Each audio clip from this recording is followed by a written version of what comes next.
Wala, dili, pwede. Kaya, we welcome sa Bicol, boy. Thank you very much.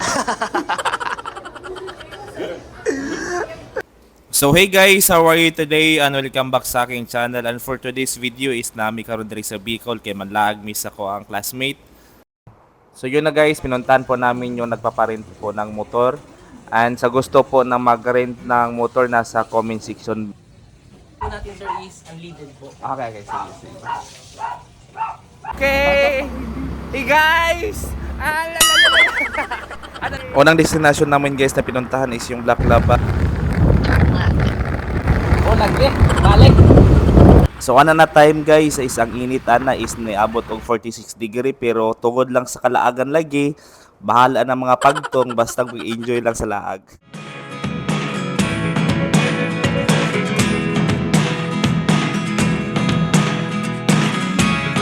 Never really know what's going on. Meron kami nakita magandang view kaya huminto kami ng aking Oh, classmate. pinahart ibing hilista. Nakabidyo.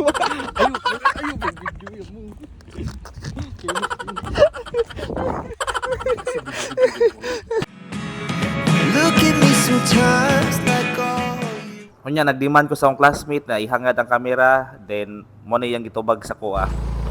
Requirements ani? So yun na guys, umakyat na kami sa Black Lava. Nakatingin ako sa likod ko, akala ko kung sino. Sino ka dyan, classmate? Kapoy na akong Tagalog guys. Muna to, nasag ka na may aning bukid. Puwerte na maging taasa na mangyod. Hal-hal good abot sa igbaw. Wala maging nagsuguan ni sa muag yun. Pero sige lang, padayon lang gihapon.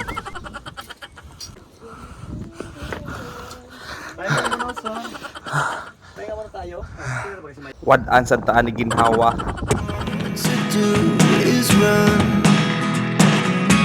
Hear me out, hear me out. If all the After na mo ni ginhawa og kadiyot, di try na namo ang zipline, then ila kong gihigtan kay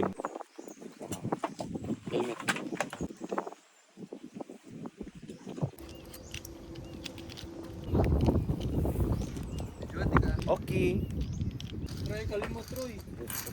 you never show, there are the things I want to know. Secret style. Kuya wadi ko sa attire sa akong classmate kay murag ini siya wanted. Secret style in your heart so slow.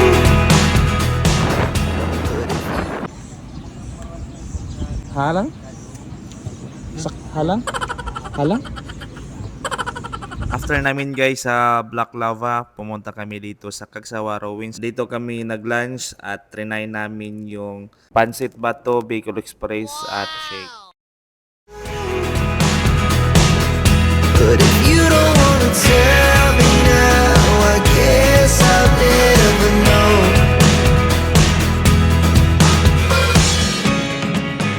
Yung nakakatuwa na. Ito ay pinag-shootingan nila ni Padilla at ni Kat. At syempre guys, hindi po mawala yung ATV at gusto nyo ng trail adventure, pumunta lang kayo dito sa Bicol.